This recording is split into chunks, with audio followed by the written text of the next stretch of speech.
ইন্নাল হামদুলিল্লাহ ওয়াসসালাতু ওয়াসসালামু আলা রাসূলিল্লাহ আম্মা বা'দ। হাকিমুল উম্মত মুজাদ্দিদ মিল্লাত শাইখ আশরাফ আলী থানভী নওয়ারাল্লাহু মারকাদাহু ওয়া জাআলাল জান্নাতা মাথওয়াহু শাইখ রাহমাতুল্লাহি আলাইহি ঈদে মিলাদুন নবী সাল্লাল্লাহু আলাইহি ওয়াসাল্লামের ব্যাপারে কি ফতোয়া দিতেন, কি ধারণা পোষণ করতেন, কি চিন্তা চেতনা লালন করতেন, আজকের ভিডিওতে আমরা সেই বিষয়টি নিয়ে আলোচনা করব ইনশাআল্লাহুল আজিজ।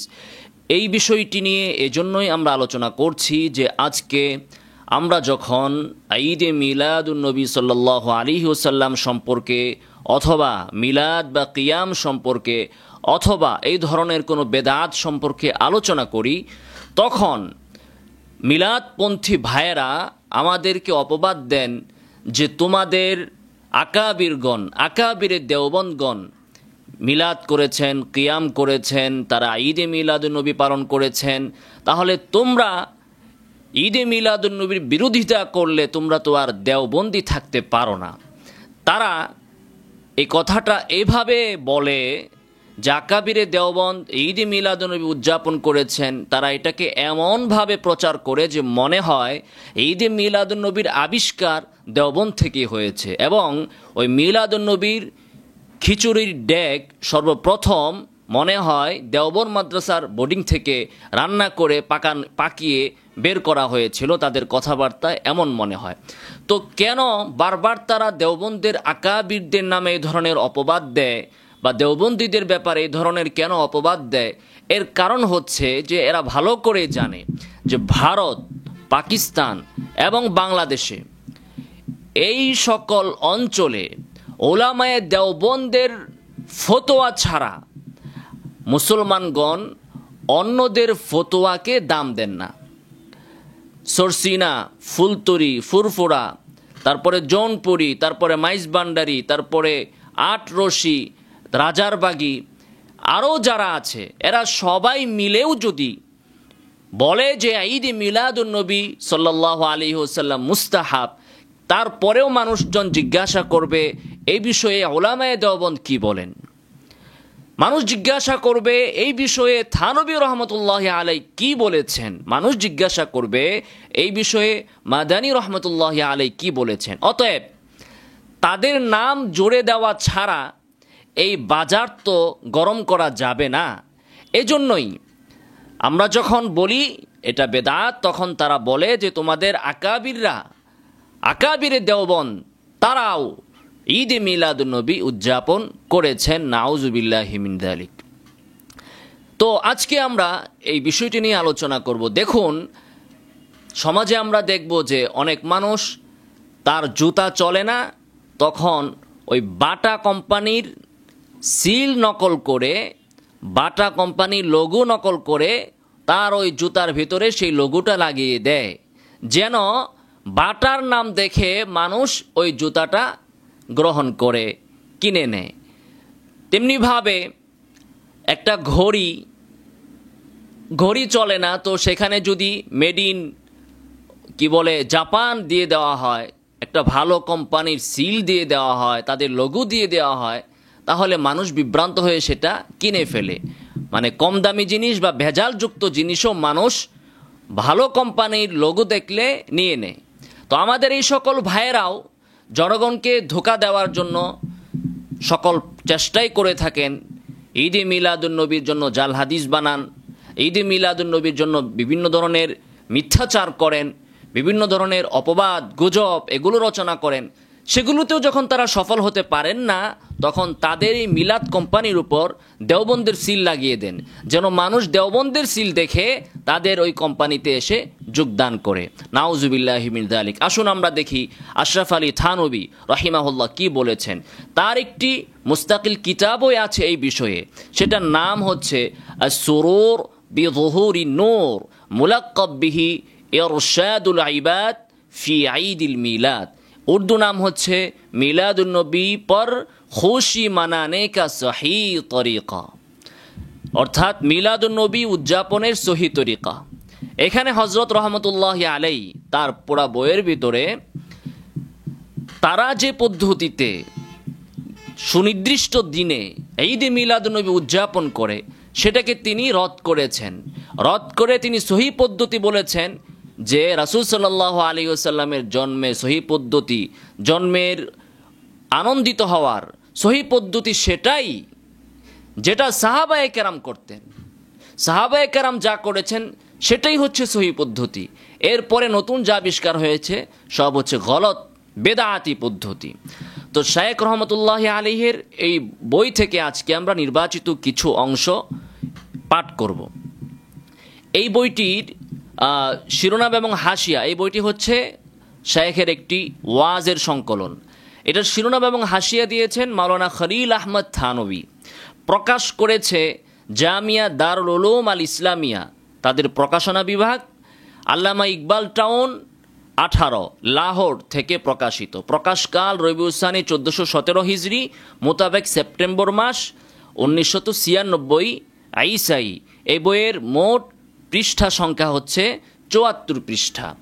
এই বইটার কভার যেটা, যে ঈদে মিলাদুন নবী পর খুশি মানানে কা সহি তরিকা, এই কথা যখন লেখা আছে অনেক মানুষ এই কভার দেখে বিভ্রান্ত হতে পারে যে যেহেতু এইখানে হজরত মিলাদুন নবী পালনের সহি পদ্ধতি বলেছেন, তো অনেকে মনে করতে পারে, মনে হয় ভিতরে শায়েখ বলেছেন যে মিলাদুন নবী কি বিরিয়ানি দিয়ে করলে সহি হবে, না জিলাপি দিয়ে করলে সহি হবে, না খিচুড়ি দিয়ে করলে সহি হবে। মনে হয় শায়েখ এটা বলেছেন। তো এই জন্য আমাদের বেদাতি ভাইয়েরা দেখবেন যে তারা বইয়ের ভিতরের কিছু বলে না, তারা বইয়ের যে কভারটা আছে আপনার মেসেঞ্জারে অথবা ফেসবুকে তার ওয়ালে এই কভারটা দিয়ে দিবে, দিয়ে বলবে যে দেখ তোদের থানবী, সে শুধু ঈদে মিলাদুন নবীকে স্বীকারই করতো না, বই লিখে ফেলছে ঈদে মিলাদুন নবীর উপর, বইটা দেখ তোরা। অথচ বইয়ের ভিতরে কি আছে ভাই সেটা কিন্তু তারা বলবে না। অতএব আজকে আমি যেটা বলছি প্রত্যেকটা মানুষের জন্য এটা গুরুত্বপূর্ণ। এই বইয়ের কভার দিয়ে যেন আপনাকে আর তারা বিভ্রান্ত করতে না পারে, সেজন্য আজকে আমরা এই বইটা নিয়ে বিশ্লেষণ করব। এই বইয়ের ভিতরে শায়েখ রহমতুল্লাহি আলাইহি কোরআন এবং সুন্নাহ, ইজমা এবং কিয়াস চারো দলিলের আলোকে ঈদে মিলাদুন নবী যে একটা বেদাত গর্হিত কাজ, ওয়াজিবুত তরক, এটা শায়েখ প্রমাণ করেছেন, প্রমাণ করে দেখিয়েছেন। এরপরে তিনি তাদের যে দলিলগুলো, সম্ভাব্য যে দলিলগুলো আছে, সেই দলিলগুলোকে তিনি একে একে খণ্ডন করেছেন, রদ করেছেন। তো আজকে আমি শায়েখের সেই দলিলগুলো নিয়ে আলোচনা করব না, রদ নিয়ে আলোচনা করব না, কারণ শায়েখের সেই দলিলগুলোকে সামনে রেখে ইতিপূর্বে আমরা আলোচনা করেছি। আমি শুধু দেখাবো যে শায়েখ ঈদে মিলাদুন নবীর ব্যাপারে কি বলতেন, কি বলেছেন। প্রথমেই শুরুর দিকেই শায়েখ রহমতুল্লাহি আলাইহি, আমি পৃষ্ঠা নাম্বারটা বলে দিচ্ছি, ইরশাদুল ইবাদ ফি ঈদিল মিলাদ, এই গ্রন্থের আপনি পেয়ে যাবেন পৃষ্ঠা হচ্ছে 7 থেকে 8 পৃষ্ঠা। এই 7 থেকে 8 পৃষ্ঠায় যে লেখাটা শায়েখ সেখানে বলেছেন সেটা আমি এখানে আমার বইয়ের ভিতরে অনুবাদ আকারে সংযুক্ত করে দিয়েছি, সেখান থেকে আমি আপনাদেরকে পড়ে শোনাচ্ছি। এখানে শায়েখ আলোচনা করেছেন এই বিষয়টা নিয়ে যে আমরা যখন ঈদে মিলাদুন নবীকে বেদাত বলি, তখন এক শ্রেণীর লোক আমাদেরকে বলে যে এরা নবীর শত্রু, এরা রাসূল সাল্লাল্লাহু আলাইহি ওয়াসাল্লামের মিলাদ নিয়ে আলোচনা করতে বাধা দেয়। এই বিষয়টি শায়েখ কিভাবে এনেছেন, যে বুঝিয়েছেন এভাবে, নাম দিয়েছেন প্রচলিত মিলাদ থেকে নিষেধ করার কারণ, প্রচলিত মিলাদ থেকে নিষেধ করার কারণ। এই শিরোনামে তিনি লেখেন, দেখুন এ ব্যাপারে সবাই একমত যে ঠিক দুপুরের সময় নামাজ পড়া মাকরুহ। এ ব্যাপারেও সবাই ইজমা রয়েছে যে কেবলা দিক থেকে মুখ ফিরিয়ে অন্য দিকে নামাজ পড়া নিষিদ্ধ। এটাও সকলের নিকট স্বীকৃত যে ঈদুল আজহা ও ঈদুল ফিতরের দিন রোজা রাখা হারাম। এটাও সকলের জানা যে তাশরিকের দিনগুলোতে রোজা না রাখা জরুরি। এটাও সকলের কাছে স্বীকৃত মাসআলা যে মুহররম মাসে হজ করা যাবে না এবং হজ্জের স্থান কেবল মক্কা মুকাররমা, অন্যত্র হজ আদায় হবে না। দেখুন, নামাজ, রোজা, হজ ফরজ, কিন্তু যেহেতু শরীয়তের কায়দা কানুনের খেলাফ হওয়ার কারণে তা নিষিদ্ধ। নামাজ ফরজ, কিন্তু আপনি ঠিক দুপুরের সময় পড়লে সেটা নিষিদ্ধ। হজ করা ফরজ, কিন্তু আপনি যদি ওই মক্কা শরীফের হজ বাদ দিয়ে দেওয়ানবাগির ওই খানকা শরীফে যদি হজ করেন, তাহলে ওই হজ কি হবে? নিষিদ্ধ হবে। তো শায়েখ বলছেন তা নিষিদ্ধ হওয়া আপনারাও স্বীকার করবেন। তো কেউ যদি এ ধরনের নামাজ, রোজা ও হজকে নিষেধ করে, তাহলে তাকে কি কোনো বোধসম্পন্ন ব্যক্তি এই অপবাদ দিবে যে এই ব্যক্তি নামাজ, রোজা ও হজ থেকে বাধা দিচ্ছে? এই কথা কেউ বলবে? কেউ যদি বলে, কেউ যদি দেখে যে সে নামাজ পড়ছে কাবা ছাড়া অন্যদিকে, তো তাকে যদি আপনি বাধা দেন, তাহলে কি আপনাকে বলা হবে যে সে নামাজ থেকে বাধা দিয়েছে? না, বলা হবে না। তো শায়েখ বলতেছেন, যদি সে নামাজ রোজা থেকে বাধাই দিত, তাহলে সে নিজে কেন এগুলো পালন করে? এমনিভাবে ঈদে মিলাদুন্নবীর মাসআলাটিতেও বুঝে নিন যে আমাদের আলেমদের সম্পর্কে এ কথা বলা যে এই ব্যক্তিরা রাসূলুল্লাহ সাল্লাল্লাহু আলাইহি ওয়াসাল্লামের জন্মের আলোচনা অথবা তাতে আনন্দিত হওয়া থেকে নিষেধ করে সম্পূর্ণ অপবাদ ও মিথ্যাচার। সুবহানাকা হাযা বুহতানুন আযীম।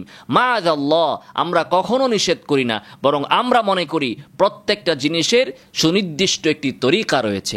আমরা রাসূলুল্লাহ সাল্লাল্লাহু আলাইহি ওয়াসাল্লামের জন্মের আলোচনা বা তাতে আনন্দিত হওয়া থেকে নিষেধ করছি না। যেমনিভাবে কেউ যদি দেওয়ানবাগের খানকায় হজ করে, তাহলে তাকে নিষেধ করা হলে সেটা হজ থেকে নিষেধ করা হবে না, বরং গলত পদ্ধতির হজ থেকে নিষেধ করা হবে। তো শায়েখ বলতেছেন যে প্রত্যেকটা জিনিসের এক একটা তরিকা রয়েছে। যখন ওই জিনিস ওই তরিকা মেনে করা হয়, তখন তা পছন্দনীয় হয়, অন্যথায় তা অপছন্দনীয় ও নিন্দনীয় ও নিষিদ্ধ হয়। শায়েখ বলতেছেন, দেখুন, ব্যবসা পরিচালনার জন্য সরকারের পক্ষ থেকে বিশেষ নীতিমালা প্রণয়ন করা থাকে। কেউ যদি ওই নীতিমালা লঙ্ঘন করে ব্যবসা করে, তাহলে নিয়ম ভঙ্গের কারণে সে পাকড়াও হয়। উপরন্তু ব্যবসা তিনিই করতে পারবেন যিনি লাইসেন্সধারী হন। এমনিভাবে শরীয়তেও প্রতিটি জিনিসের নিয়ম কানুন আছে। যখন এর খেলাফ করা হবে, তখন তা অপছন্দনীয় ও নিষিদ্ধ হয়ে যাবে। তো রাসূলুল্লাহ সাল্লাল্লাহু আলাইহি ওয়াসাল্লামের জন্ম মুবারকের আলোচনা ইবাদত, কিন্তু দেখতে হবে যে যারা নিয়ম জানতেন, অর্থাৎ স্বয়ং রাসূলুল্লাহ সাল্লাল্লাহু আলাইহি ওয়াসাল্লাম এবং সাহাবীগণ, আমরা যাদের ইক্তেদা করতে আদিষ্ট, তারা এই ইবাদত কোন পদ্ধতিতে পালন করেছেন। রাসূলুল্লাহ সাল্লাল্লাহু আলাইহি ওয়াসাল্লামের জন্মে খুশি হওয়া, তার জন্ম আলোচনা করা ইবাদত। এখন এই ইবাদতটা স্বয়ং রাসূলুল্লাহ এবং তার সাহাবাগণ কোন পদ্ধতিতে পালন করেছেন। যদি কেউ সেই পদ্ধতিতে করে, তাহলে সুবহানাল্লাহ, কে তা থেকে বাধা দিবে?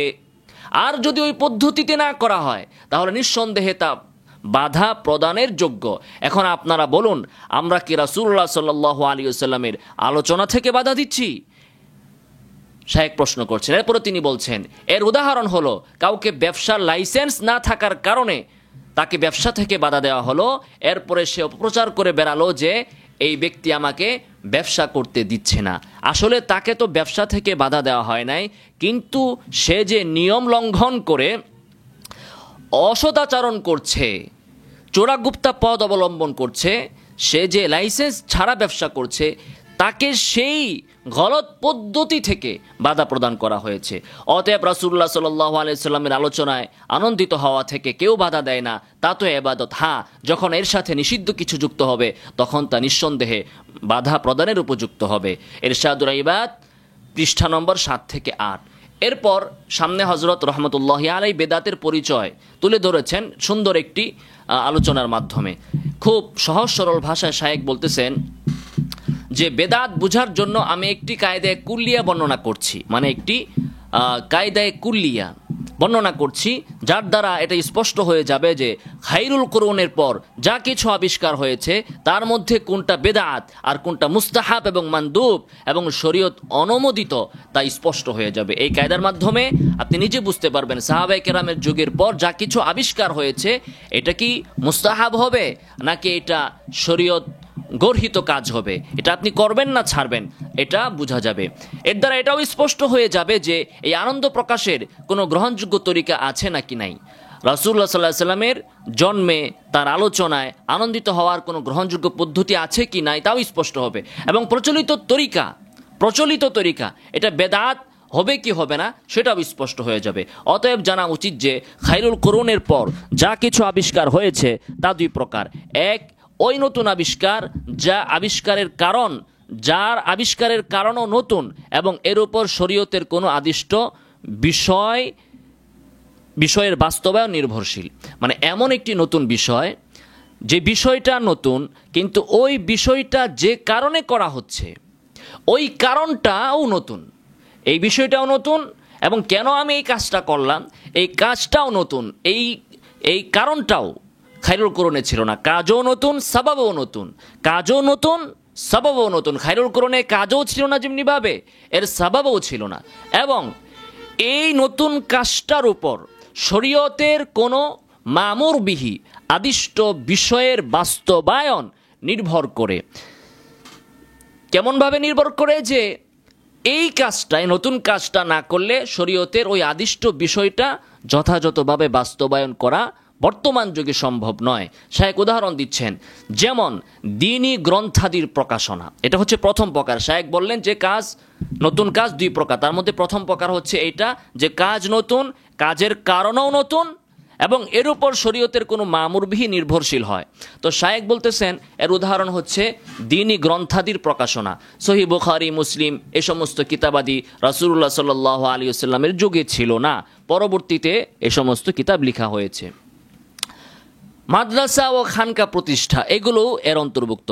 রাসূলুল্লাহ সাল্লাল্লাহু আলাইহি ওয়াসাল্লামের যুগে এগুলো ছিল না, কিন্তু এগুলো আবিষ্কারের তাকাজা ও দাবিও নতুন। বর্তমানে যে কিতাব লেখা হলো, সহিহ বুখারী, মুসলিম লেখা হলো রাসূলুল্লাহ সাল্লাল্লাহু আলাইহি ওয়াসাল্লামের পর, খায়রুল কুরুনের পর লেখা হলো, অথবা এই নির্দিষ্ট পদ্ধতির যে মাদ্রাসাগুলো প্রতিষ্ঠা হলো, তো এগুলো করা হয়েছে, এগুলো নতুন, এগুলোর কারণও নতুন এবং এগুলোর উপর শরীয়তের আদিষ্ট বিষয়ের বাস্তবায়ন নির্ভরশীল। এর ব্যাখ্যা হলো, এটা সবার জানা যে দ্বীনের হেফাজত সবার দায়িত্ব, দ্বীনের হেফাজত সবার দায়িত্ব। খায়রুল কুরুনে দ্বীনের হেফাজতের জন্য নতুন আবিষ্কৃত উপকরণের কোনোটির প্রয়োজন ছিল না। রাসূলুল্লাহ সাল্লাল্লাহু আলাইহি ওয়াসাল্লামের যুগে এই সহিহ বুখারী, সহিহ মুসলিম, সহিহ তিরমিজি এই সমস্ত তাফসিরের গ্রন্থ, এরপরে হাদিসের সনদের আলোচনা, হাদিসের সনদের কিতাব লেখা, উসুলে ফিক লেখা, এগুলোর দরকার ছিল না। এমনিভাবে রাসূলুল্লাহ সাল্লাল্লাহু আলাইহি ওয়াসাল্লামের যুগে প্রচলিত মাদ্রাসা, প্রচলিত সিস্টেমে মাদ্রাসা প্রতিষ্ঠা করারও প্রয়োজন ছিল না। তাআল্লুক মা আল্লাহ, যেটা আমরা তাসাউফের ভাষায় বলি যে নিসবত, আল্লাহ ওয়ালাদের সাথে নিসবত রাখা, তো এইটা তো রাসূল সাল্লাল্লাহু আলাইহি ওয়াসাল্লামের নবুয়তের বরকতে সরাসরি নবীর সাথেই তারা যুক্ত ছিলেন, কাজেই এর জন্য আলাদা আর কিছুর প্রয়োজন ছিল না। আর প্রখর স্মৃতিশক্তি তাদের এত শক্তিশালী ছিল যে কিছু শ্রবণ করা মাত্রই পাথরে খোদাই করলে সেটা যেমনিভাবে সংরক্ষিত হয়ে যায়, কোনো কিছু শ্রবণ করা মাত্রই সাহাবারাও সেটা তেমনিভাবে মুখস্থ করে ফেলতেন, তাদের হৃদয়ে তারা গেঁথে ফেলতেন কোনো হাদিস বা কোরআনের কোনো আয়াত। অতএব এর জন্য কোনো কিতাব লেখার প্রয়োজন ছিল না। তাদের মনোযোগটা দ্বীনের জন্য এতটা গালেব ছিল। আমাদের কি, আমাদের 24টা ঘন্টা আমরা কি দ্বীনের জন্য খরচ করছি? কয়জন করছি?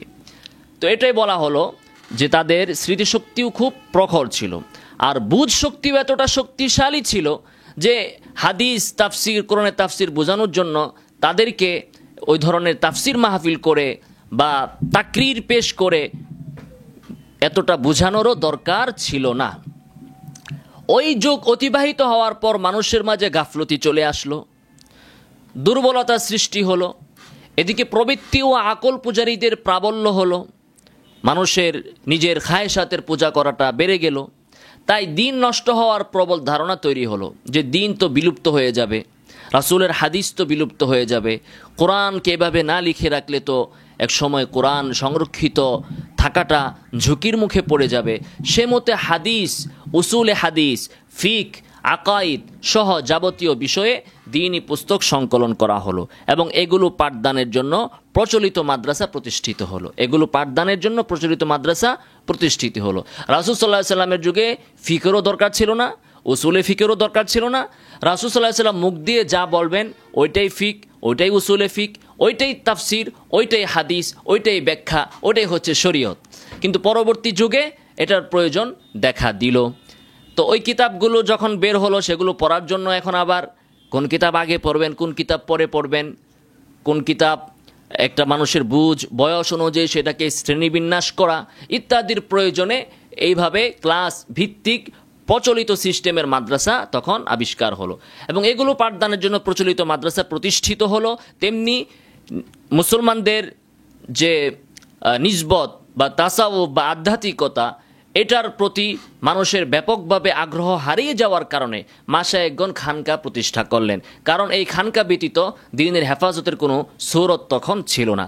অতএব এগুলো এমন নতুন আবিষ্কার যার কারণও নতুন, যা খায়রুল কুরুনে ছিল না, এইগুলোও ছিল না, কারণও ছিল না। এগুলোর উপর দ্বীনের হেফাজতের আদেশ বাস্তবায়ন নির্ভরশীল। দ্বীনের হেফাজত এটা তো শরীয়তের পক্ষ থেকে আদেশ, এটা মামুর বিহি। এখন দ্বীন প্রতিষ্ঠা বর্তমানে যদি আপনি হাদিসের কিতাবগুলোকে ওই বঙ্গোপসাগরে নিয়ে ফেলে দেন, নাউজুবিল্লাহ, যে রাসূলের যুগে তো হাদিসের কিতাব ছিল না, হাদিসের কিতাব সব ফেলে দাও, তাফসীরের কিতাব সব ফেলে দাও, তাহলে বর্তমানে কি দ্বীনকে সংরক্ষণ করা সম্ভব? সম্ভব না। অতএব দ্বীনের সংরক্ষণ, দ্বীনের হেফাজত, এগুলো এই সমস্ত গ্রন্থের উপর নির্ভরশীল এবং এই গ্রন্থগুলো পাঠদান করার জন্য প্রচলিত সিস্টেমের মাদ্রাসার প্রয়োজন। অতএব আমরা দেখলাম যে এই সকল কারণ, এগুলো নতুন, এই সকল জিনিসও নতুন এবং এগুলোর উপর শরীয়ত হেফাজত নির্ভর করে। অতএব এগুলো বাহ্যিকভাবে বেদাত মনে হলেও বাস্তবে এগুলো বেদাত নয়, বরং সর্বস্বীকৃত কায়দা মুকদ্দিমাতুল ওয়াজিবি ওয়াজিবুন, এই কায়দা অনুযায়ী এগুলো ওয়াজিব। মাদ্রাসা প্রতিষ্ঠা করা ওয়াজিব এবং আপনার দ্বীনি কিতাবাদি পুস্তক এগুলো রচনা করা, এগুলো সংরক্ষণ করাটা ওয়াজিব। কেন? যে একটি স্বতঃসিদ্ধ কায়দা হচ্ছে যে ওয়াজিব পালন করতে যা প্রয়োজন সরঞ্জাম, ওই সরঞ্জামও কি হয়? ওয়াজিব হয়। দ্বিতীয় হলো, তো প্রথম প্রকার গেল, নতুন আবিষ্কারের প্রথম প্রকার হচ্ছে যে আবিষ্কারও নতুন, আবিষ্কারের তাকাজা বা কারণ বা এর পেছনে যে রহস্য সেটাও নতুন এবং এর উপর শরীয়তের কোনো আদেশ বাস্তবায়ন নির্ভর করে, এক প্রকার চলে গেল। দ্বিতীয় প্রকার হচ্ছে এমন নতুন আবিষ্কার যার কারণ পুরাতন, জিনিস নতুন, কিন্তু যে কারণে আপনি এই কাজটা করছেন এই কারণটা সাহাবীদের যুগেও ছিল। জিনিস নতুন, কিন্তু এই নতুন কাজটা আপনি যে কারণে করছেন এই কাজটা সাহাবীদের যুগে ছিল, কারণ সাহাবীদের যুগে ছিল, তথাপি সাহাবায়ে কেরাম ওই কারণের কারণে এই কাজটা করেন নাই। যেমন প্রচলিত মিলাদের মজলিস ইত্যাদি বেদাত, এগুলো যে কারণে করা হয় তা পুরনো। শায়েখ বলতেছেন, মানে শায়েখ বললেন যে যেমন প্রচলিত মিলাদ এবং এই ধরনের আরও বেদাতগুলো, বেদাত শব্দ শায়েখ বলতেছেন, এগুলো যে কারণে করা হয় তা পুরনো। যেমন মজলিসে মিলাদের কারণ হলো রাসূল সাল্লাল্লাহু আলাইহি সাল্লামের জন্মের আনন্দ। মিলাদ আপনি কেন করেন? 12 রবিউল আউয়াল কেন আপনি ঈদ করেন? রাসূলের জন্মের আনন্দিত হওয়া, এটা হচ্ছে এখানে কারণ। এই কারণ তো রাসূলুল্লাহ সাল্লাল্লাহু আলাইহি সাল্লামের জমানাতেও বিদ্যমান ছিল, কিন্তু তিনি বা তার সাহাবীগণ এই ধরনের মজলিস তো করেননি। সাহাবীদের ফাহাম কি পর্যন্ত পৌঁছেনি? নাউজুবিল্লাহ। সাহাবীদের বুঝ কি আপনার থেকে কম ছিল যে 12 রবিউল আউয়াল ঈদে মিলাদুন্নবী করে বা মিলাদ মজলিস করে আনন্দ প্রকাশ করতে হবে, এই পর্যন্ত কি সাহাবাদের মেধা পৌঁছেনি? কিন্তু বলতেছেন যদি ওই কারণ বিদ্যমান না থাকতো তাহলে বলা যেত যে মানসা বিদ্যমান না থাকায় তারা এটা করেননি। মানে মিলাদের কারণ হচ্ছে রাসূলের জন্মের আনন্দ, তো রাসূলের প্রতি আনন্দ ভালোবাসা এটা কি সাহাবীদের যুগে ছিল না? না থাকলে আমরা বলতাম যে তাদের ভালোবাসা ছিল না, এজন্য তারা করে নাই। আজকে আমাদের নবীর প্রতি ভালোবাসা আছে, এজন্য আমরা করছি। নাউজুবিল্লাহি মিন যালিক, এটা তো এখানে বলা যাচ্ছে না। অতএব যেহেতু কারণ বিদ্যমান থাকার পরেও রাসূলুল্লাহ সাল্লাল্লাহু আলাইহি সাল্লাম কখনো মিলাদের মজলিস করেননি এবং সাহাবীগণও করেননি, অতএব বোঝা গেল যে এটা বেদাত। এমন নতুন আবিষ্কৃত জিনিসের হুকুম হলো এগুলো বাহ্যিকভাবেও বেদাত, প্রকৃত অর্থেও বেদাত। স্পষ্ট করে শুনুন থানবী রহমতুল্লাহি আলাইহির বক্তব্য, তিনি বলছেন এমন নতুন আবিষ্কৃত জিনিসের হুকুম হলো এগুলো বাহ্যিকভাবেও বিদাত এবং প্রকৃত অর্থেও বিদাত। এবং রাসূলুল্লাহ সাল্লাল্লাহু আলাইহি সাল্লামের হাদিস, যে ব্যক্তি আমার দ্বীনের ভেতর এমন কিছু আবিষ্কার করবে যা দ্বীনের অন্তর্ভুক্ত নয় তা বাতিল বলে গণ্য হবে, এর মধ্যে অন্তর্ভুক্ত হয়ে মিলাদ মাহফিল এই হাদিসের মধ্যে অন্তর্ভুক্ত হয়ে ওয়াজিবুর রদ হিসাবে সাব্যস্ত হবে। স্পষ্ট, কথার ভিতরে কোনো লুকোচুরি বা অস্পষ্টতা নেই। আর প্রথম প্রকার যেটা আমরা বলেছিলাম যে জিনিস নতুন, কারণও নতুন এবং এর উপর শরীয়তের কোনো মামুরবিহীন নির্ভর করে, শায়েখ বলতেছেন এটা মা মিনহুর মধ্যে দাখিল হয়ে গ্রহণযোগ্য হবে। মা মিনহু মানে মান আহদাথা ফি আমরিনা হাযা মা লাইসা মিনহু, তো মিলাদ হচ্ছে মা লাইসা মিনহু, আর এই মাদ্রাসা এই কিতাব হচ্ছে মা মিনহু, অর্থাৎ দ্বীনের অন্তর্ভুক্ত। যেহেতু এর উপর দ্বীন এর কোনো আদেশ বাস্তবায়ন নির্ভরশীল, এবং যেহেতু এর তাকাজা নতুন, স্বভাব নতুন, এর জন্য এটা দ্বীনের অন্তর্ভুক্ত হয়ে এটা গ্রহণযোগ্য হবে। এটাই হলো বেদাত ও সুন্নত চেনার কায়দায়ে কুল্লিয়া। এর দ্বারা সকল জুজইয়াত ইস্তেমবাত করা সম্ভব। শায়েখ বলতেছেন যে এই কায়দার আলোকে আপনি যে কোনো জিনিসকে মাপতে পারবেন যে এটা কি মুস্তাহাব নাকি এটা বেদাত। শায়েখ বলতেছেন যে এই দুই প্রকারের মধ্যে আরও একটি আজীব পার্থক্য আছে।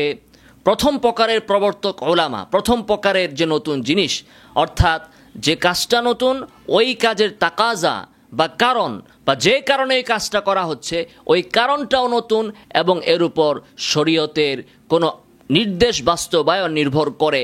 এই প্রকারের প্রবর্তক হচ্ছে আলেম। পাবলিক তাতে মাথা ঘামায় না, পাবলিক তা নিয়ে মাথা ঘামায় না, তাতে হস্তক্ষেপ করে না। যেমন সহিহ বুখারী, সহিহ মুসলিম, তিরমিজি ধর্মীয় কিতাবাদি লেখা, এটা কি পাবলিক লেখে? আর এটা কি আবিষ্কার পাবলিক করেছে? বুখারী শরীফ কি পাবলিক লিখছে না আলেম লিখছে? সাধারণ মানুষ লেখে নাই, আলেমরা লিখেছেন। আর দ্বিতীয় প্রকারের প্রবর্তক হচ্ছে সাধারণ মানুষ, পাবলিক। ওই যে মিলাদ ধরনের, অর্থাৎ যেগুলো কাজ নতুন কিন্তু এই কাজের পেছনের কারণটা পুরাতন, এর প্রবর্তক হচ্ছে পাবলিক। তারাই এতে সর্বদা মাথা ঘামায়। সে মতে প্রচলিত মিলাদের মজলিসের উদ্ভাবনও এক বাদশা করেছেন। তিনিও একজন সাধারণ মানুষ, মানে বাদশা হওয়ার কারণে তিনি যে অসাধারণ এমন না। এখানে সাধারণ আর অসাধারণ মানে হচ্ছে আলেম আর গায়রে আলেম। তো শায়েখ বলতেছেন যে বাদশা সেও একজন সাধারণ মানুষ, উনি এই মিলাদের আয়োজন করেছেন, আর সাধারণ মানুষই আজ পর্যন্ত তাতে মাথা ঘামাচ্ছে। আপনি একটু খবর নিয়ে দেখেন, যে সমস্ত আলেমরা মিলাদ পড়ে, যে সমস্ত মসজিদের ইমাম সাহেবগণ মিলাদ পড়েন, কিয়াম করেন, তাদের বাড়িতে যেয়ে খবর নেন যে ওনারা তাদের বাড়িতে মিলাদ পড়ায় কিনা। আজকে দেখবেন যে কারো সন্তান জন্ম হয়েছে, হুজুর যে মিলাদ পড়তেছে, কারো দোকান উদ্বোধন, হুজুর যে মিলাদ পড়ছে, কারো মা মারা গেছে, চল্লিশা করছে। যারা যে সমস্ত হুজুরদেরকে দিয়ে আপনারা এগুলো করাচ্ছেন, খবর নিয়ে দেখেন ওই হুজুর কখনো তার ছেলের জন্মদিন উপলক্ষে মিলাদ পড়ায় না, ওই হুজুর কখনো তার মায়ের মৃত্যুতে চল্লিশা করে না, ওই হুজুর কখনো এই দোকান উদ্বোধনের জন্য মিলাদ পড়ায় না। তো কি বোঝা গেল যে এই যে দ্বিতীয় প্রকারের যে জিনিস, এগুলো করে হচ্ছে পাবলিক, সাধারণ মানুষ। আর হুজুররা টাকার স্বার্থে, যারা করে টাকার জন্য অথবা চাকরি বাঁচানোর জন্য এগুলো করে থাকে, বিন্দুমাত্র রাসূলুল্লাহ সাল্লাল্লাহু আলাইহি ওয়াসাল্লাম মহাব্বতে করে না। এই যে ইমাম সাহেবরা যারা ধরে ধরে মানুষের বাড়িতে যে মিলাদ পড়ে, এরা কেউই আল্লাহ রাসূল সাল্লাল্লাহু আলাইহি ওয়াসাল্লাম ভালোবাসায় মিলাদ পড়ে না। আপনি বললেন যে টাকা দেওয়া হবে না, দেখবেন যে কোনো হুজুরে মিলাদ পড়বে না। আর হুজুর নিজেও ঘরের ভিতরে বসে একা একা কখনো মিলাদ পড়ে না, তার ফ্যামিলিকে নিয়ে কখনো মিলাদ পড়ে না। মিলাদ সে কখন পড়ে? যখন আপনি টাকা দিয়ে তাকে নিয়ে যান। এখন আপনি বলবেন যে আপনারা তো মাদ্রাসায় পড়ান, ওইটা তো টাকা নেন। মাদ্রাসায় যারা কিতাব পড়ায় তারা ঘরে বসে বসেও কিতাব পড়ে, টাকা ছাড়াও কিতাব পড়ে, ইসলাম চর্চা করে। এরপরে বিভিন্ন অন্যান্য যা আছে সবগুলো কাজই ইমাম সাহেব উনি নামাজ, মসজিদে নামাজ পড়ে বেতন নেন। কিন্তু যদি আপনি তাকে বেতন না দেন, তারপরেও সে ঘরে হইলেও নামাজ পড়বে। কিন্তু এই মিলাদি হুজুরদেরকে আপনি বললেন যে টাকা দেব না, সে আপনার বাসাতেও মিলাদ পড়বে না, জীবনে তার ঘরেও সে কোনোদিন মিলাদ পড়বে না। তো থানবী রহমতুল্লাহর এই কথাটা খুবই চমৎকার যে দ্বিতীয় প্রকারের উদ্ভাবক হচ্ছে সাধারণ মানুষ, এ নিয়ে মাথা ঘামায়ও সাধারণ মানুষ। যেমন প্রচলিত মিলাদের মজলিসের উদ্ভাবনও এক বাদশা করেছেন, তিনি একজন সাধারণ মানুষ, আর সাধারণ মানুষই আজ পর্যন্ত তাতে মাথা ঘামাচ্ছে। এরপরে শায়েখ বলতেছেন কিছুদিন যাবৎ আরেকটু উন্নতি হয়েছে, এই দিনকে এখন ঈদ বানানো হচ্ছে এবং এর নাম রাখা হয়েছে ঈদে মিলাদুন্নবী। পুরাতন মিলাদের রসম নিয়ে ওলামা স্বতন্ত্র পুস্তক রচনা করেছেন, যেমন বারাহিনে কাতিয়া ইত্যাদি। আমি অধম ইসলাহুর রসুমে বিস্তারিত আলোচনা করেছি। কিন্তু এই নতুন রসম যার নাম ঈদে মিলাদুন্নবী রাখা হয়েছে, যার নাম, এগুলো এখনো পর্যন্ত কোনো রিসালা এই বিষয়ে আমার নজরে আসেনি, স্বতন্ত্র কোনো পুস্তিকা আমার নজরে আসেনি। যদিও বিগত 2 বছর পূর্বে দুটি ওয়াজে সংক্ষিপ্ত আকারে কিছু বর্ণনা আমি করেছিলাম, যা প্রকাশিত হয়েছে, কিন্তু বিস্তারিত বাহাস এখনও করা হয়নি। এই কথা শায়েখ বলেছেন ইরশাদুল ইবাদ ফি ঈদিল মিলাদে 49 নং পৃষ্ঠা থেকে নিয়ে 52 পৃষ্ঠা পর্যন্ত। এরপরে শায়েখ কোরআন এবং সুন্নাহ, ইজমা এবং কিয়াস, শরীয়তের 4 আদিল্লার আলোকে এই ঈদে মিলাদুন্নবীকে বাতিল সাব্যস্ত করেছেন, ভ্রান্ত গর্হিত কাজ, ওয়াজিবুত তরক সাব্যস্ত করেছেন। তার মধ্যে প্রথমটা আমি শুধু বলছি, কিতাবুল্লাহ। প্রথমে তিনি আল্লাহর কিতাব দিয়ে রদ করেছেন, আয়াত এনেছেন আমলাহুম শুরাকা শারাউ লাহুম মিনাদ দ্বীন মা লাম ইয়াযান বিহিল্লাহ। আল্লাহ তাআলা বলতেছেন যে তোমাদের কি আল্লাহ সুবহানাহু ওয়া তাআলা ছাড়া আরও কোনো অংশীদার আছে যাদেরকে তোমরা আল্লাহর সাথে অংশীদার করাও? শারাউ লাহুম মিনাদ-দীন, ফলে তারা তোমাদের জন্য শরীয়ত বানিয়ে দেয়, মা লাম ইয়াযাম বিহিল্লাহ, যে শরীয়ত আল্লাহ অনুমোদন দেয় নাই, আল্লাহ অনুমোদন দেন নাই এমন শরীয়ত দিচ্ছে কারা? তোমাদের আলেমরা, তোমাদের পীর সাহেবরা, অমুক ইমাম তমুক ইমাম। তারা কি তোমাদের শোরাকা, আল্লাহর সাথে শরিক বানিয়েছ যে তাদেরকে তাদের কথার উপর ভিত্তি করে তুমি নতুন ইবাদত করছো, অথচ আল্লাহর অনুমোদন দেয় নাই? তাহলে ইহুদিদের সাথে তোমাদের পার্থক্য কি? ওয়ারাহবানিয়াতান ইবতাদাউহা মা কাতাবনা আলাইহিম ইল্লা ইবতিগা, যে ইহুদিরা তাদের ধর্মগুরুরা যা আবিষ্কার করে দিত, ইবতাদাউহা বেদাত আবিষ্কার করত, যেটা আল্লাহ তাদের জন্য করেন নাই, ওটার উপর তারা আমল করত।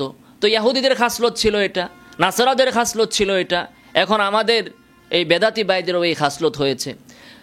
তো হযরত থানবী রহমতুল্লাহ আলাইহি বলতেছেন, এই আয়াত সাফ বলতেছে যে দ্বীনের বিষয় ইলাহের অনুমতি ব্যতীত, অর্থাৎ শরীয়তের দলিল ব্যতীত নির্ধারণ করা নিন্দনীয় ও গর্হিত। দ্বীনের কোনো বিষয় আল্লাহ সুবহানাহু ওয়া তাআলার অনুমতি ব্যতীত নির্ধারণ করা, আবিষ্কার করা, এটা গর্হিত কাজ, এটা হচ্ছে কুবরা, মান্তিকের ভাষায় বলতেছেন। এখন সুগরা হলো ঈদে মিলাদুন্নবী দ্বীনের বিষয় মনে করেই শরঈ দলিল বিহীন নির্ধারণ করা হয়েছে। জুজই হিসাবে এর সুনির্দিষ্ট দলিল না থাকা তো জাহের। শায়েখ বললেন প্রথমে কুল্লি কি বললেন? কুল্লিয়া বললেন এটা যে এই আয়াত বলতেছে দলিল ছাড়া শরীয়তের কোনো কিছু নির্ধারণ করা যাবে না, দলিল ছাড়া শরীয়তের কোনো কিছু নির্ধারণ করা যাবে না। এখন ঈদে মিলাদুন্নবী এর কি দলিল আছে? বলেন যে জুজই দলিল, মানে সুনির্দিষ্ট দলিল, যে কোরআন বা হাদিসের ভিতরে সুনির্দিষ্টভাবে থাকবে যে ঈদে মিলাদুন্নবী করা মুস্তাহাব, অথবা কোনো সাহাবী ঈদে মিলাদুন্নবী করেছেন, অথবা কোনো সাহাবী 12 রবিউল আউয়ালে কোনো আমল করেছেন, এই সুনির্দিষ্টভাবে থাকা এটা তো অসম্ভব, এটা তো জাহের, এটা তো নাই, এটা তো কেউ দেখাতে পারবে না। এখন শায়েখ বলতেছেন জুজই হিসাবে এই সুনির্দিষ্ট দলিল না থাকা তো জাহের, কেননা শরীয়তের ভিতর এটা নাই, এটা সম্পূর্ণ নতুন আবিষ্কার। সম্ভাবনা এর থাকতে পারে যে কোনো কুল্লির ভিতর একে অন্তর্ভুক্ত করে দেওয়া যায় কিনা, কোনো কুল্লির ভিতর, যে হাদিসে আমরা আশুরার ফজিলত পেলাম, এখন আশুরার সাথে ঈদ মিলাদুন্নবীকে লাগাইয়া দিলাম, যে হাদিসে আমরা কোনো একটা শুকরিয়া জ্ঞাপনের বিষয় পেলাম, এখন ওই বললাম যে শুকরিয়া জ্ঞাপন করা এটা তো শরীয়তে আছে, অতএব আমরাও মুহাম্মদ সাল্লাল্লাহু আলাইহি সাল্লামকে পেয়ে খুশি হয়েছি, সেই খুশির শুকরিয়া স্বরূপ আমরা ঈদ মিলাদুন্নবী করতেছি। এইভাবে কোনো একটা অস্পষ্ট কুল্লিয়ার ভেতরে এই ঈদ মিলাদুন্নবীকে ফেলে সেটাকে ইবাদত বা মুস্তাহাব বা এটাকে জায়েজ বানানোর সুযোগ আছে কি না শায়েখ বলতেছেন। এখন শায়েখ বলতেছেন যে কুল্লির ভিতর এটা দাখিল হতে পারে সেগুলোর বিস্তারিত পর্যালোচনা সামনে আসবে। যেমন ফালিয়াফরাহু, তোমরা খুশি হও, অতএব আমরা রাসূলের জন্মে খুশি হয়ে 12 রবিউল আউয়াল ঈদ করলাম। এই যে কোরআনের আয়াত থেকে, অস্পষ্ট আয়াত থেকে, যেখানে ঈদ মিলাদুন্নবী নাই, সেখান থেকে বের করে আনা, কুল্লির ভিতরে এটাকে ঢুকাইয়া দেওয়া। শায়েখ বলতেছেন যেটার ভিতরে ঢুকানো যেতে পারে এই সবগুলোর বিস্তারিত পর্যালোচনা সামনে আসতেছে, তবে সংক্ষেপে এতটুকু বুঝে রাখুন। শায়েখ বলতেছেন এর সাবাবে দাইয়া পুরনো, মানে আপনি যে ঈদ মিলাদুন্নবী করবেন, কেন করবেন? রাসূলুল্লাহ সাল্লাল্লাহু আলাইহি সাল্লামের জন্মে খুশি হয়ে, অথবা ইসলামের শৌকত প্রকাশের জন্য, ইসলামের শান, যে 12 রবিউল আউয়ালে আমরা একটা জশ্নে জুলুস করে মুসলমানদের যে একটা শান আছে সেটা আমরা প্রকাশ করব। তো শায়েখ বলতেছেন যে স্বভাব তো পুরনো, তো আমরা বলবো এই সব কিছু রাসূলুল্লাহ সাল্লাল্লাহু আলাইহি সাল্লাম এবং তার সাহাবা ও খায়রুল কুরুন বিদ্যমান ছিল, এই স্বভাবগুলো বিদ্যমান ছিল, এবং তারা কোরআন হাদিস ভালো বুঝতেন। আপনি যে কুল্লি দিয়ে দলিল দিবেন, যে কুল্লিয়ার ভেতরে এটাকে ঢুকাবেন, আশুরার হাদিসের ভিতরে আবুল আহাবের ওই বাদী আজাদ করার বিষয়ে, অথবা সোমবার দিন রোজা পালনের বিষয়ে যে হাদিসে আপনি আনুন, অথবা ফালিয়াফরাহু কোরআনের এই আয়াতের ভিতরে, অথবা কি ওয়াযাক্কিরহুম বিআইয়ামিল্লাহ এই আয়াতের ভিতরে যে আয়াত অথবা যে হাদিসের ভিতরেই আপনি লেনজা হিসাবে এই ঈদে মিলাদুন্নবীকে যুক্ত করার ইচ্ছা করেন না কেন, শায়েখ বলতেছেন যে আপনি ঈদে মিলাদুন্নবী যে কারণে করেন ওই কারণ সাহাবায়ে কেরামের যুগেও ছিল, রাসূলুল্লাহ সাল্লাল্লাহু আলাইহি সাল্লামের যুগেও ছিল, তাবেঈদের যুগেও ছিল। এবং এই কুল্লিগুলো, এই কোরআন এবং হাদিসগুলো তারা আমাদের থেকে ভালো বুঝতেন, এমন বুঝতেন যে ওই সকল বিষয়ে যা তখন ছিল ওই সকল বিষয়ে ইজতিহাদ করা পরবর্তী যুগের জন্য নিষিদ্ধ। ইজতিহাদ করে কোরআন থেকে হাদিস থেকে এমন কিছু বের করা যেটা সাহাবারা বের করেন নাই, যেটা সাহাবারা বুঝেন নাই, নিষিদ্ধ। হ্যাঁ, যেটা নতুন আসছে এখন রকেট, এই যে ফ্যান, লাইট, মাইক, এগুলো নতুন, এগুলোর মাসালা আপনি ইস্তেমবাদ কিয়াস করতে পারেন।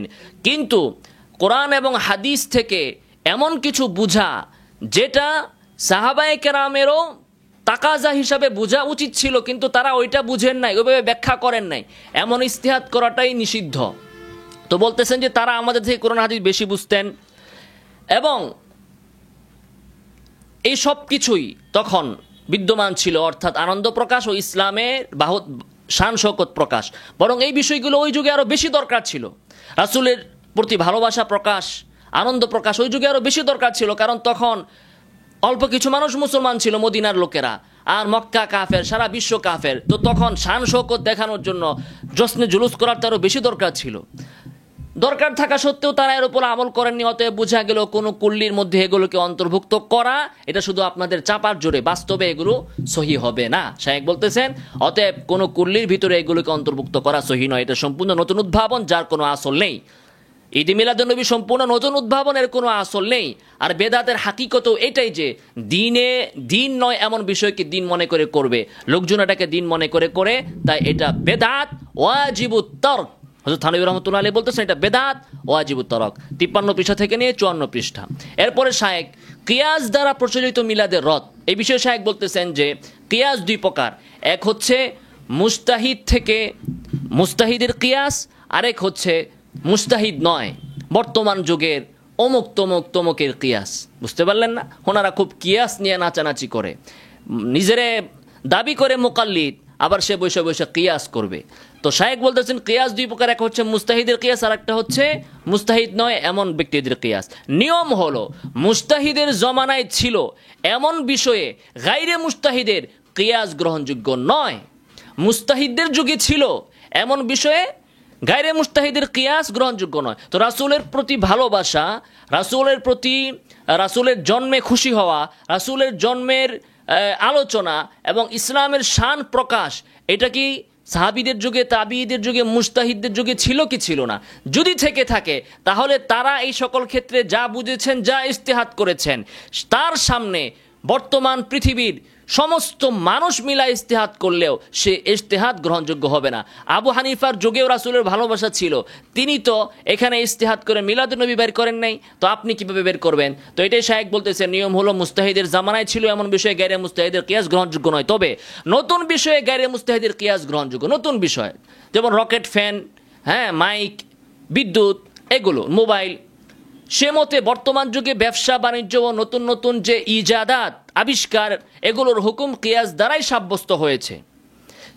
তথাপি আমরা নিজেরা কিয়াস করি না, কারণ আমাদের কিয়াস করার প্রয়োজন তো তখন যখন এই বিষয়ে সালাফদের বিরোধিতা না থাকতো। তাদের কিয়াস আমাদের কিয়াস থেকে অগ্রগণ্য এবং তাদের কথায় এই বিষয়ে বিরোধিতা বিদ্যমান। সে মতে তাবঈদুশ শাইতান, একটি বইয়ের নাম ওসিরতে মুস্তাকিম, অত্যন্ত জোরালোভাবে এ বিষয়ে আলোকপাত করা হয়েছে, ফয়সালা করা হয়েছে যে কোনো দিন অথবা কোনো স্থানকে ঈদ বানানো নিষিদ্ধ। এরশাদুল ইবাদ পৃষ্ঠা 62 থেকে 63। এরপরে শায়েখ সামনে বলতেছেন শরীয়তের আমল কয়েক প্রকার, মানে কিয়াস দ্বারা ঈদে মিলাদুন্নবী সাব্যস্ত করার বিষয়ে শায়েখ বলতেছেন যে শরীয়তের আমল কয়েক প্রকার। এক হচ্ছে সাবাবে তাকরার, এক হচ্ছে যে ওই যে কাজটা আপনি করছেন, ওই কাজটা যে কারণে করা হচ্ছে ওই কারণটাও বারবার আসছে, তো ওই কাজটাও আপনি, অর্থাৎ কারণ বারবার আসবে, তাই ওই কাজটাও বারবার করতে হবে। সাবাবও বারবার, এজন্য মুসাব্বাবও বারবার, পুনরাবৃত্তি। যেমন নামাজ যে আমরা পড়ি, সালাত যে আমরা আদায় করি 5 ওয়াক্ত, এর কারণ কি? এর কারণ হচ্ছে ওয়াক্ত আসা, সবাব হচ্ছে ওয়াক্ত আসা। তো বারবার ওয়াক্ত আসছে, এর জন্য বারবার আমরা সালাত আদায় করছি। তাহলে এখানে সাবাবও তাকরার হচ্ছে, মুসাব্বাবও তাকরার হচ্ছে। এরপরে শায়েখ বলতেছেন দ্বিতীয় প্রকার হচ্ছে সাবাব একবার আসবে, মুসাব্বাবও একবার আসবে। যেমন ধরুন হজ, হজের সাবাব কি? বাইতুল্লাহ। যে ব্যক্তি বাইতুল্লাহ পর্যন্ত যাওয়ার হিম্মত রাখে তার জন্য হজ ফরজ। তো বাইতুল্লাহ তো একটা জায়গায় একবারই আছে, অতএব প্রত্যেকের জীবনে হজও একবার।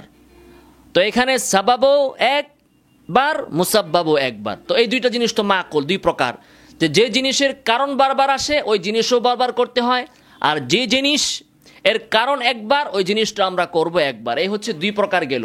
তৃতীয় প্রকার হচ্ছে সাবাব আসবে একবার কিন্তু মুসাব্বাব হবে বারবার।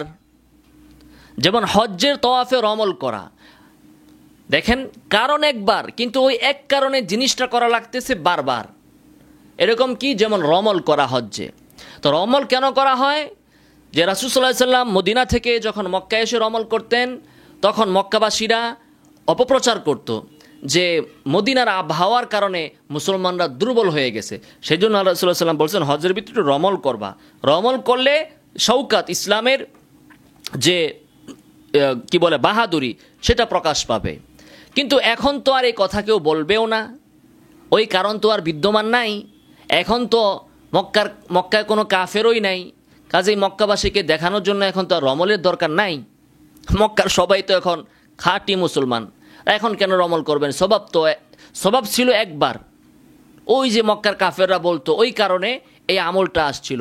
কিন্তু এখন ওই এক স্বভাবের কারণে কাজটা কিন্তু বারবার করা হচ্ছে। কেন করা হচ্ছে? এটা মুদরাক বিল আকল নয়, এটা আমাদের কাছে মাকুল নয়। কেন করা হচ্ছে? যেহেতু শরীয়তের নস আছে সেই জন্য। কারণ আমরা জানি না। প্রথম দুইটার কারণ আমরা জানতাম, যে কারণ আসছে একবার কাজও করবো একবার, কারণ বারবার কাজও করবো একবার। এখানে কারণ একবার, কাজ করছি বারবার। কেন করছি? শরীয়তের নসের কারণে। এর হাকিকত কি আমরা জানি না। তো এখন শায়েখ রাহিমাহুল্লাহ প্রশ্ন করছেন, এখন আমাদের প্রশ্ন, ঈদে মিলাদুন্নবীর সবাবটা কি? কেন আপনারা 12 রবিউল আউয়ালে ঈদে মিলাদুন্নবী করবেন? জাহের এটাই যে এর সবাব হলো রাসূলুল্লাহ সাল্লাল্লাহু আলাইহি সাল্লামের জন্ম তারিখ আসা, 12 রবিউল আউয়াল আসছে, জন্মের তারিখ আসছে, এই জন্য আপনারা করবেন ঈদ, এটাই এর সবাব। এখন আমাদের জিজ্ঞাসা হলো, এই তারিখ কি অতিবাহিত হয়ে গেছে নাকি বারবার আসতেছে? রাসূল সাল্লাল্লাহু আলাইহি সাল্লামের জন্মের দিনটা কি বারবার আসতেছে? এই যে 2025 সালের 12 রবিউল আউয়াল কি রাসূলের জন্ম হয়েছে? 26 সালে কি আবার রাসূলের জন্ম হবে? 27 সালে কি আবার রাসূলের জন্ম হবে? নাউজুবিল্লাহ, হবে না। তো জাহের এটাই যে এই স্বভাব তো খতম হয়ে গেছে।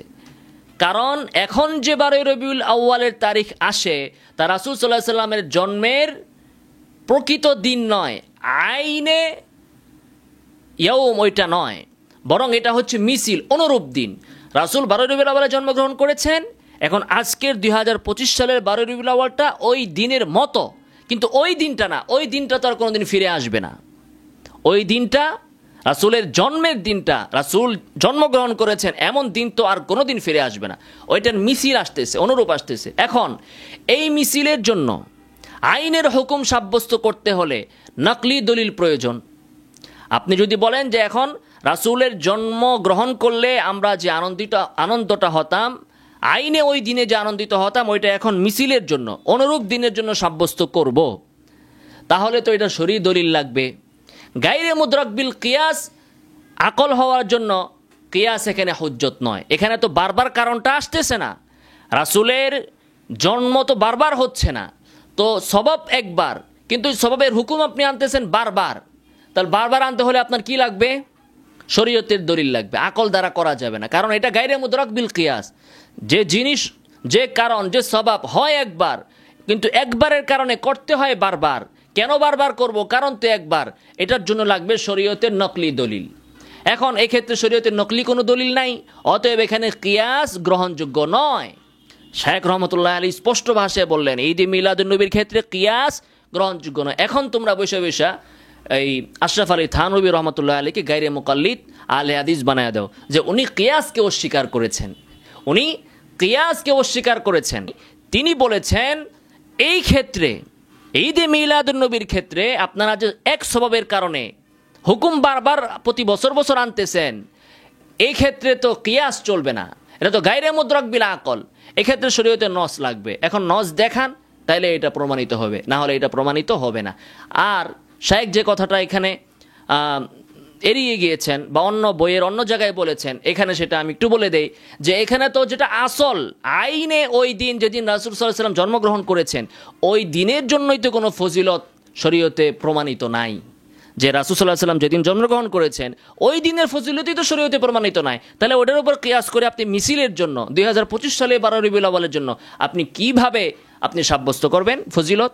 আর দ্বিতীয় কথা, সর্বশেষ কথা হচ্ছে যে শরীয়তে হাদিস বিদ্যমান থাকা অবস্থায় কিয়াস তো গ্রহণযোগ্য নয়। রাসূল সাল্লাল্লাহু আলাইহি ওয়াসাল্লাম নিজে যখন বলে দিয়েছেন লা তাত্তাখিযু ইয়াওমান আইদা, কোনো দিবসকে তোমরা ঈদ বানাবে না, তো আপনি কিয়াস করে করে ঈদ কিভাবে বানান? তো রাসূলের কিয়াস কোথায় করা হয়? যেখানে শরীয়তের নস নাই, যেখানে শরীয়তের নস আছে সেখানে আপনি কোন দুঃসাহসে আপনি কিয়াস করেন? রাসূলের হাদিস জানার পরেও ওই হাদিসের বিপরীতে যে ব্যক্তি কিয়াস করবে, ওই ব্যক্তি যে ইসলাম থেকে বের হয়ে গেছে এইটার ভিতরে যে সন্দেহ করবে সেও ইসলাম থেকে বের হয়ে যাবে। রাসূল সাল্লাল্লাহু আলাইহি ওয়াসাল্লামের হাদিস থাকার পরে, সুস্পষ্ট হাদিস থাকার পরে ওই হাদিসের বিপরীতে শরীয়তের দলিল ছাড়া মন গড়াভাবে যে ব্যক্তি কিয়াস করবে, ওই ব্যক্তি যে শরীয়ত থেকে বের হয়ে গেছে এই বিষয়ে সন্দেহ করলেও ও শরীয়ত থেকে বের হয়ে যাবে। এগুলো হচ্ছে জিন্দিকদের কাজ, এগুলো কোনো মুসলমানের কাজ নয়। আল্লাহ তাআলা আমাদেরকে বোঝার তৌফিক দান করুন। তো যাই হোক, শায়েখের বই থেকে আমরা কিছু পড়লাম, শেষে যেটা পড়া হয়েছে এটা আছে 70 থেকে 72 পৃষ্ঠার মধ্যে। ওয়া আখিরু দাওয়ানা আলহামদুলিল্লাহি রাব্বিল আলামিন।